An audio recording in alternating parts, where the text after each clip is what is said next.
Hello friends, I am Dr. Kare Chandra Sen, Sri Chhatrapati Shivaji College, Umarga. In the last lecture, I talked about a literary term, the ballad. Today I am going to talk on Romanticism. Romanticism is also known as Romantic Age. It is an artistic, intellectual and literary movement that originated in England towards the end of the 18th century. While defining Romanticism, Victor Hugo says it is a liberalism in literature. It means romantics were free to create their own literature. This movement was the expression of individual genius rather than of established rules. But the real foundation of this movement was laid with the publication of lyrical ballads in 1798. It is a collection of poems and a joint venture by William Wordsworth and S.T. Coleridge. In lyrical ballads, Wordsworth made a well-known definition of poetry. He says, "Poetry is the spontaneous overflow of powerful feelings." This age is also known as the age of poetry. There were major romantic poets besides William Wordsworth and S.T. Coleridge, like William Blake, Lord Byron, P.B. Shelley and John Keats. All these poets gave their valuable contribution for the development of this romantic poetry. After this brief introduction, let's move to the features of Romantic Age. First, it is a reaction against the neoclassical poetry. The Romantic movement is a reaction against the bondage of rule and custom. There is a striking difference between the neoclassical poetry and the Romantic poetry.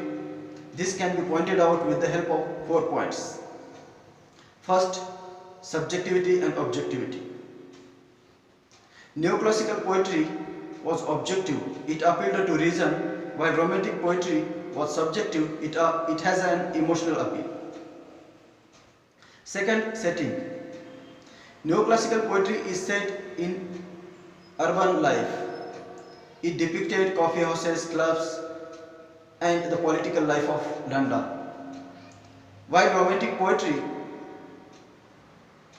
is set in rural area. It depicted the humble and rustic life of countryside.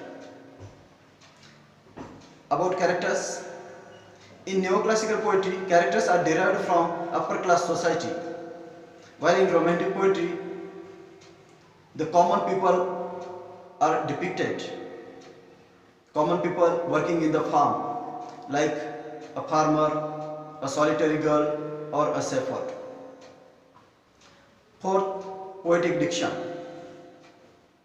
Neoclassical poetic diction was artificial.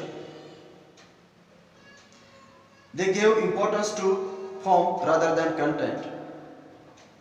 But in terms of Romantic poetry, they gave emphasis on content rather than form. Second feature, love of nature. Romantic poets had deep affection for nature. All Romantic poets had sincere love of nature. Among them, Wordsworth is the greatest nature poet. He saw God in nature.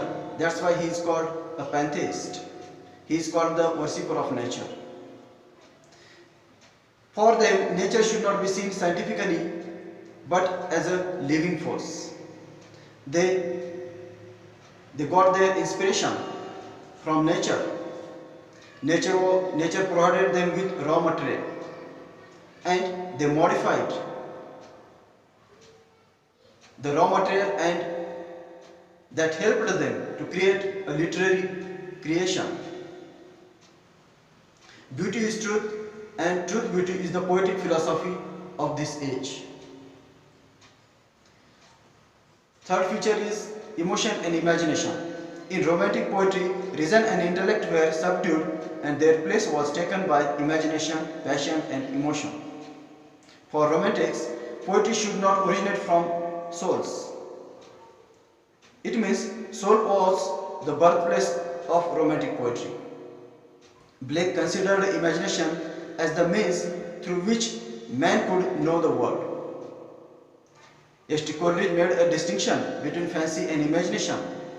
While making the difference between fancy and imagination, he says, imagination is superior to fancy. They created imaginative world to make an entry into the unknown world. In this way, imagination and emotion form the core of romantic poetry. Next feature is medievalism. Medievalism means devotion to the Middle Ages. Romantics were fascinated by medieval life and legend. Their love of the supernatural led them to an exploration of the Middle Ages. Why did they choose to be in the Middle Ages? Because some romantics were fed up with the materialistic life of their age. They wanted to escape from this mundane life.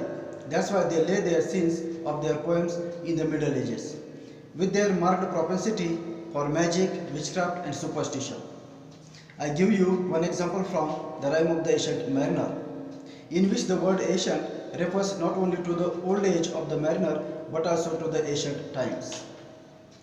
In romantic poetry, the ballad form was revived, which was favorite form of the writers of the Middle Ages.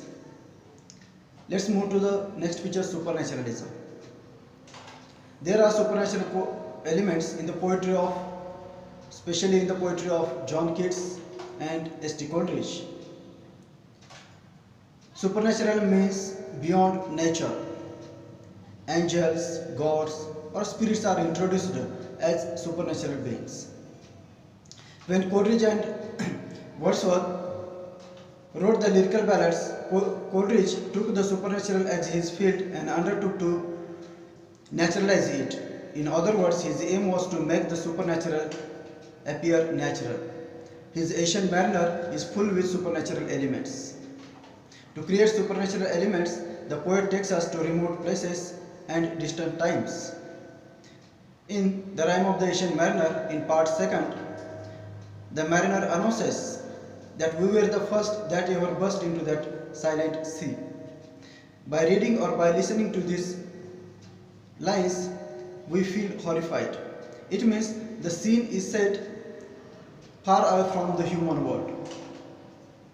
So such supernatural elements have been introduced by these romantic poets to create the situation of horror, to create the atmosphere of horror. Next feature is Hellenism. The word Hellenism is derived from the word Hellenes, which means the ancient art, which means ancient Greek culture or art. John Keats, P.B. Shelley, Lord Byron are called Hellenists because they propagated the Greek culture through their poetry. In this regard, I would like to say that John Keats wrote a famous ode on a Grecian urn, which glorifies the culture of Greek. With these few characteristics, I would like to conclude. Before conclusion, I would like to say that in this way, Romanticism left an indelible mark on literature. The lesson that we should learn from the Romantics is that we should respect or love nature in its all forms. Thank you.